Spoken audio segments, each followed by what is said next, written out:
Social media ಮೂಲಕ ಶ್ರೀಮಂತರನ್ನು ಪರಿಚಯಿಸಿಕೊಂಡು honey trap ಮಾಡುತ್ತಿದ್ದ ದೀಪಾ ಔಟಗಿ ಎಂಬ ಫ್ಯಾಷನ್ ಡಿಸೈನರ್ನನ್ನು ಬೆಳಗಾವಿ ಪೊಲೀಸರು ಬಂಧಿಸಿದ್ದಾರೆ.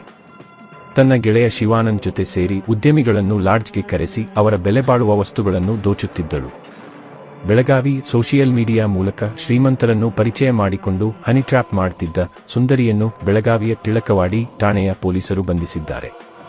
ಇನ್ನು ಈಕೆಗೆ ಸಹಾಯ ಮಾಡುತ್ತಿದ್ದ ಆಪ್ತ ಎಸ್ಕೇಪ್ ಆಗಿದ್ದು ಆತನ ಬಂಧನಕ್ಕಾಗಿ ಪೊಲೀಸರು ಹುಡುಕಾಟ ನಡೆಸುತ್ತಿದ್ದಾರೆ. ಇದು ಪ್ರಕರಣ ಎಂಬುದರ ಮಾಹಿತಿ ಇಲ್ಲಿದೆ. ಬಾಗಲಕೋಟೆ ಜಿಲ್ಲೆ ಮಹಾಲಿಂಗಪುರ ಮೂಲದ ದೀಪಾ ಔಟಗಿ ಬಂಧಿತ ಮಹಿಳೆ. ಫ್ಯಾಷನ್ ಡಿಸೈನರ್ ಆಗಿರುವ ದೀಪಾ ಶ್ರೀಮಂತ ವ್ಯಕ್ತಿಗಳನ್ನು ಟ್ರ್ಯಾಪ್ ಮಾಡುತ್ತಿದ್ದಳು. ಬೆಳಗಾವಿ ಜಿಲ್ಲೆ ಹುಕ್ಕೇರಿ ತಾಲೂಕಿನ ನಿವಾಸಿಯಾಗಿರುವ ಶಿವಾನಂದ್ ಮಠಪತಿ ಎಂಬಾತ ದೀಪಾಗೆ ಸಹಾಯ ಮಾಡುತ್ತಿದ್ದನು. ಯಾರೊಂದಿಗೆ ಮಾತನಾಡಬೇಕು ಎಂಬುದರ ಬಗ್ಗೆ ದೀಪಾಗೆ ಶಿವಾನಂದ್ ಮಾಹಿತಿ ನೀಡುತ್ತಿದ್ದನು. ಬಂದ ಹಣದಲ್ಲಿ ಗೆಳೆಯ ಶಿವಾನಂದ್ ಜೊತೆಯಲ್ಲಿ ದೀಪಾ ಲೈಫ್ ಎಂಜಾಯ್ ಮಾಡುತ್ತಿದ್ದಳು. ಶಿವಾನಂದ್ ನೀಡುವ ಶ್ರೀಮಂತ ವ್ಯಕ್ತಿಗಳ ಮಾಹಿತಿ ಪಡೆದುಕೊಳ್ಳುತ್ತಿದ್ದ ದೀಪಾ ಅವರನ್ನು ಫೇಸ್ಬುಕ್, ಇನ್ಸ್ಟಾಗ್ರಾಂ ಮೂಲಕ ಪರಿಚಯ ಮಾಡಿಕೊಳ್ಳುತ್ತಿದ್ದಳು. ಕೆಲ ದಿನಗಳ ಬಳಿಕ ಸಲುಗೆಯಿಂದ ಸೆಕ್ಸ್ ಚಾಟ್ ಮಾಡಲು ಆರಂಭಿಸುತ್ತಿದ್ದಳು. ಸೋಷಿಯಲ್ ಮೀಡಿಯಾದಲ್ಲಿ ಆಪ್ತತೆ ಬೆಳೆಯುತ್ತಿದ್ದಂತೆ ಶ್ರೀಮಂತರನ್ನು ಲಾಡ್ಜ್ಗೆ ಕರೆಸಿಕೊಳ್ಳುತ್ತಿದ್ದಳು. ಲಾಡ್ಜ್ಗೆ ಬರುತ್ತಿದ್ದಂತೆ ವ್ಯಕ್ತಿಗಳಿಗೆ ಸ್ನಾನ ಮಾಡುವಂತೆ ಸಲಹೆ ನೀಡುತ್ತಿದ್ದಳು. ಸ್ನಾನಕ್ಕೆ ಹೋಗುತ್ತಿದ್ದಂತೆ ಶ್ರೀಮಂತರ ಮೊಬೈಲ್, ಹಣ ಸೇರಿದಂತೆ ಬೆಲೆಬಾಳುವ ವಸ್ತುಗಳನ್ನು ತೆಗೆದುಕೊಂಡು ಹೋಗುತ್ತಿದ್ದಳು. ಉದ್ಯಮಿ ಕಡೆಯವರು ಸಂಪರ್ಕಿಸಿದಾಗ ದೀಪಾ ಆ್ಯಂಡ್ ಗ್ಯಾಂಗ್ ಹಣಕ್ಕೆ ಡಿಮ್ಯಾಂಡ್ ಮಾಡಿತು.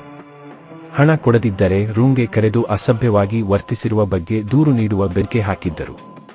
ಇತ್ತೀಚೆಗೆ ಉದ್ಯಮಿಯೊಬ್ಬರನ್ನ ದೀಪಾ ಪರಿಚಯ ಮಾಡಿಕೊಂಡಿದ್ದಳು. ಉದ್ಯಮಿಯನ್ನು ಲಾಡ್ಜ್ಗೆ ಕರೆಸಿಕೊಂಡಿದ್ದ ದೀಪಾ ರೂಮ್ಗೆ ಬರುತ್ತಿದ್ದಂತೆ ಫ್ರೆಶ್ ಆಗುವಂತೆ ಹೇಳಿದ್ದಳು. ಉದ್ಯಮಿ ಬಾತ್ರೂಮ್ಗೆ ಹೋಗುತ್ತಿದ್ದಂತೆ ಆತನ ವಸ್ತುಗಳನ್ನು ತೆಗೆದುಕೊಂಡು ರೂಮ್ ಬಾಗಿಲು ಹಾಕಿಕೊಂಡು ಎಸ್ಕೇಪ್ ಆಗಿದ್ದಳು. ಈ ಸಂಬಂಧ ಉದ್ಯಮಿ ಸ್ಥಳೀಯ ಪೊಲೀಸ್ ಠಾಣೆಯಲ್ಲಿ ದೂರು ದಾಖಲಿಸಿದ್ದರು. ದೂರು ಆಧರಿಸಿ ಬೆಳಗಾವಿಯ ಹೋಟೆಲ್ನಲ್ಲಿ ದೀಪಾಳನ್ನು ಪೊಲೀಸರು ಬಂಧಿಸಿದ್ದಾರೆ. ಈ ಹಿಂದೆಯೂ ದೀಪಾ ವಿರುದ್ಧ ದೂರು ದಾಖಲಾಗಿದ್ದವು.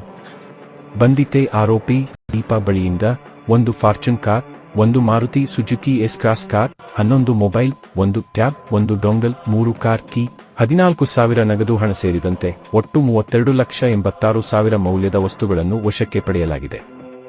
ಶಿವಾನಂದ್ ಬಂಧನಕ್ಕಾಗಿ ಹುಡುಕಾಟ ನಡೆಸಲಾಗುತ್ತಿದ್ದು ಪೊಲೀಸರು ತನಿಖೆ ಮುಂದುವರಿಸಿದ್ದಾರೆ. ಇನ್ಸ್ಪೆಕ್ಟರ್ ಪರಶುರಾಮ್ ಪೂಜೇರಿ ನೇತೃತ್ವದಲ್ಲಿ ಕಾರ್ಯಾಚರಣೆ ನಡೆಸಿ ಖತರ್ನಾಕ್ ಮಹಿಳೆಯನ್ನು ಬಂಧಿಸಿದ್ದಾರೆ.